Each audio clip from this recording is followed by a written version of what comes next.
Hello and welcome to Mythical Meeples. Today's video will be a subclass focus on the Circle of Mutations from Grim Hollow. For those of you who don't know, Grim Hollow is a D&D 5th edition supplement by Ghostfire Gaming, which provides a new setting, different player options, and a host of monsters. I'll just be focusing on the player's guide today, as I said before, looking at Circle of Mutation Druids. I personally really love the Circle of Mutations. I think there's a lot of versatility, a lot of flavour to it, and I think it's just a very interesting mechanic. So like most Druids, the Circle of Mutation gets its abilities at level 2, level 6, level 10, and level 14. It's very, very similar, especially at low levels, to the Circle of the Moon, so I'll be spending this review comparing the two. So at level 2, we get Circle Forms, which is identical to the Circle of the Moon, where you just increase the CR rating of the beast that you can transform into. Instead of Combat Wild Shape, however, you get Mutate Shape, which allows you to Wild Shape as a bonus action, very much like the Circle of the Moon. But instead of expending a spell slot to heal yourself, you expend spell slots to mutate your forms. There are 10 different mutations you can take, all with varying costs. So for every spell slot level of the spell slot you expend, you gain 1 point. So if you expend a level 3 spell slot, you get 3 mutation points. Level 10, I think it is. Level 10, you gain a number of mutation points equal to your wisdom as well when you use your wild shape. So I'll focus first on the different traits you get and then go on to the mutations later. So Mutate Shape, obviously Wild Shape as a bonus action is really, really useful, especially with combat. So if you're playing Circle of Mutation, you'll be playing as a combat druid, really. The Circle Forms as well ties very well into combat, although there's nothing to stop you, say, turning into a mouse and going around spying. So that's what we get at level 2. Level 6, we gain Unnatural and Unnerving. So we get proficiency in Intimidation or a different skill from a list of 5, which is Athletics, Acrobatics, Perception, Survival, and Stealth. And whilst you're in beast shape with at least 1 mutation, you get advantage on Intimidation, which could come in really, really handy for social settings as well, just to give your druid a bit more versatility outside of combat. At level 10, we gain Endless Evolution, which I touched on briefly earlier. So when you mutate into the wild shape, you increase the number of mutation points you gain equal to your wisdom. And you can also touch a beast to cause mutations in it as well. To mutate the beast, you just have to touch the beast, expend a spell slot, and then you gain a number of mutation points which you must immediately spend, equal to your either the level of the spell or the combat rating of the beast, whichever's lowest. This can come really handy if you've got something like a ranger with you, because you can suddenly make that ranger's beast much more versatile, or if you've managed to pick one up in your party somehow, then it's really, really handy, or if you've got mounts, that kind of thing. Mostly, I think the Endless Evolution is the mutation points when you transform. I think that's the strongest part of it. In comparison, the Circle of the Moon gets the Elemental Wild Shape at this level, which allows it to expend 2 uses of Wild Shape to become a Fire, Earth, Air, or Water Elemental. So whilst the Elemental's arguably more powerful than what you can become as a beast, the mutation points mean that you can potentially make the beast A, more versatile, and B, potentially stronger, so you could make it fly or give it dark vision, etc. As again, I'll come back to mutations later on. So at level 14, we gain Apex Predator Aura, which means that beasts within 30 feet have to make a wisdom saving throw against your a Druid save or spell save or are frightened of you, and for the next 10 minutes. If they pass a save, they're then immune to the ability for the next 24 hours.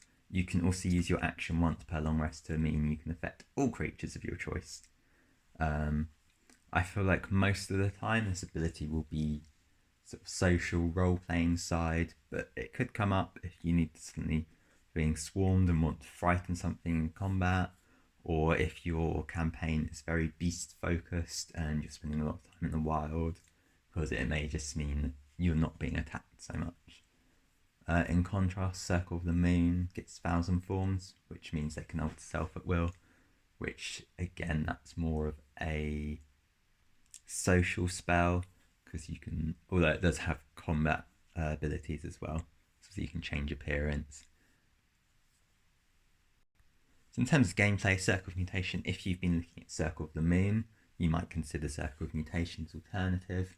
I do like the background behind the Circle of Mutation, so they want to improve nature to make it compete with the Unnatural world.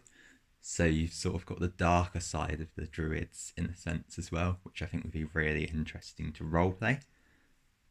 And I think the Mutations adds a lot of variety and options in combat as well. So now I'm just going to run through all of the different mutations. So there's 10 in total, and sort of go through how useful I think they are. So the first one is Creature of the Sea, which costs you 1 or 2 mutation points and gives you a swimming speed, and either 30 or 60 feet depending on how many mutation points you spend. For me, this isn't that useful, but if you're coming up into a lot of aquatic environments, it will be. I haven't seen many myself when playing, so for me this is probably one of the least useful abilities. Next up is the Creature of the Sky, which gives you a flying speed, but has a very high cost compared to the other abilities, costing 3 to 5 mutation points.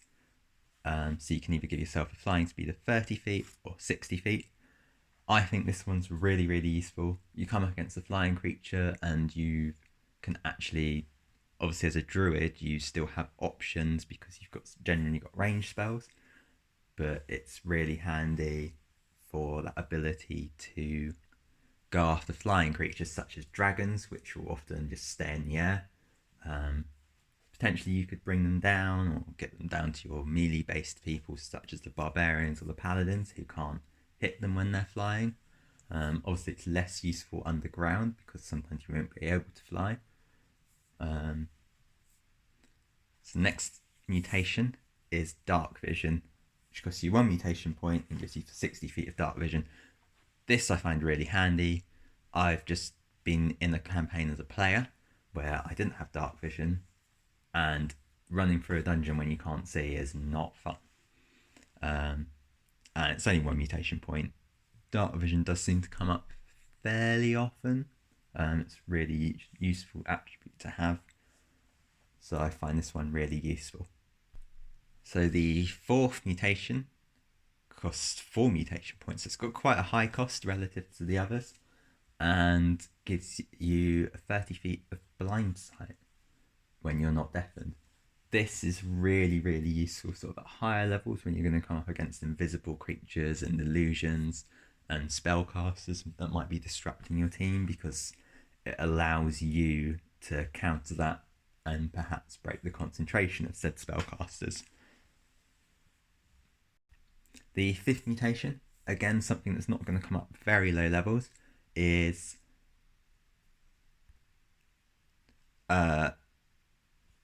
Enchanted Attacks, which for 1 mutation point you ignore resistance and immunity to non-magical attacks and damage.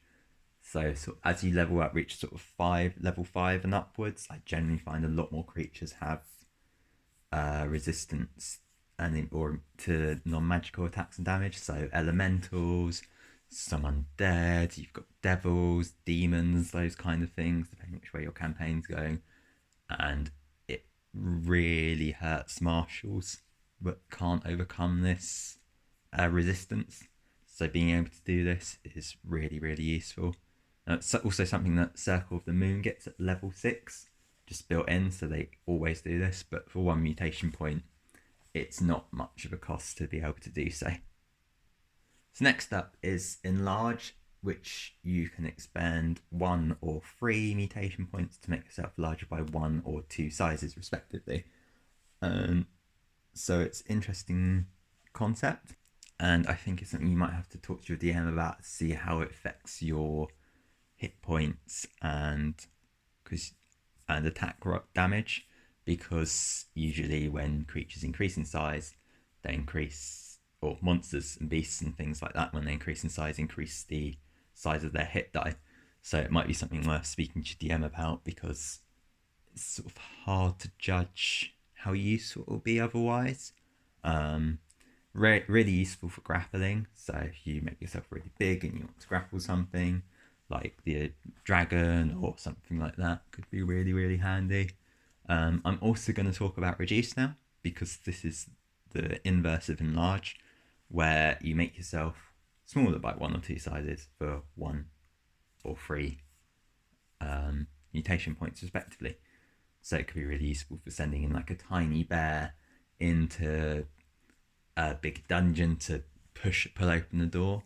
But again, this might be something you have to speak to about your DM, because sizing and how that affects how your character interacts with the world. Next up, we have what can be the most expensive cost of mutation points, which is multi-attack, which does exactly what it says in the name and gives your beast form an extra attack. So if you start with 1, you go to 2, if you're 2, you go to 3, and so on. It increases, it's a minimum of 2 points, and it increases per the combat rating of the beast that you transform into. So it's going to get really, really high cost in mutation points. Something you're probably not going to do at the lower levels, but once you get to level 10 and you've got that endless evolution ability, you'll probably find it something that you're doing more of. And it's just really useful in every combat situation, really, because it increases your action economy. Next up is Natural Armor, which again, this is really, really useful because it increases your AC by 1 to 3, and for a cost of 1 to 3 mutation points. So really, really useful unless you're coming up against spellcasters that are just focusing on saving throws. But generally, a lot of things will do attack rolls against you, so it's going to come up in a lot of situations. Next is the Unnatural Voice ability. So this costs you 1 mutation points and lets you still speak as a beast, but you can't cast spells.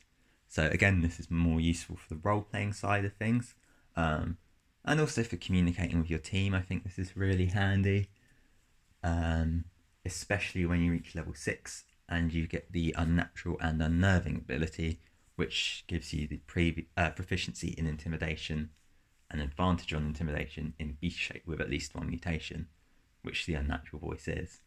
So this is one of those abilities that is definitely more for the role-playing side of things than for combat, but it does give you that option. Last and not least is Venomous Attacks. So this costs you 2 mutation points, so still fairly low. Probably a lot more useful at lower levels because it lets you deal an additional 1d4 poison damage. The reason I say it's more useful at lower levels is because a lot of creatures, as you level up, will become resistant or immune to poison damage. So undead, devils, demons again, green dragons, constructs like golems, all of that sort of thing are also immune to poison damage. So it's just very widely resisted.